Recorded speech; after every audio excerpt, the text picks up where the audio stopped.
Alright, John, all that discussion on the rear suspension, we don't want to neglect the front suspension. Now from Progressive, we've got two basic options. We've got the Progressive standard rate spring and then a lowering kit. That's right. We have fork spring kits for a wide range of street cruiser, dual sport, and other motorcycles. The Progressive rate fork springs are one of our earliest products. We've had them for years. The Progressive wound spring gives riders kind of the best of both worlds. It allows the suspension to have a softer, compliant ride on smaller bumps, and the progressing spring rate allows us to still control the suspension on the bigger bumps that you're bound to hit sooner or later. Now, John, I notice on the spring we've got large coil at the top and then tight coil at the bottom. That's right. Is that what you're meaning by Progressive? Yes, that's physically how the spring is wound, and the progressive spring rate means that as the spring is compressed, the rate progresses. So the first inch of compression might take, say, 20 pounds of force to compress it. The next inch might take 40 pounds. The following inch maybe 60 pounds. So the rate progresses as the spring is compressed.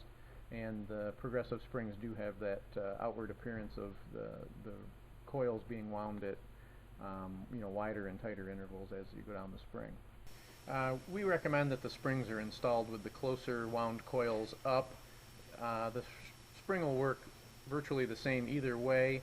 It'll just run a little bit quieter when you install them with the close wound end of the spring up.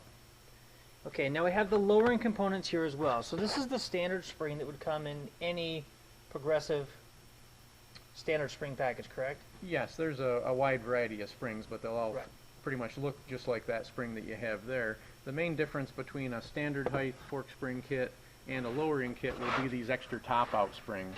And the extra top out springs will allow the rider to install the kit in a way to lower the front 1 or 2 inches depending on how many springs they install. Essentially, installing one extra top out spring on each damper rod will lower the front end 1 inch, and installing 2 extra top out springs on each damper rod will lower the front end 2 inches.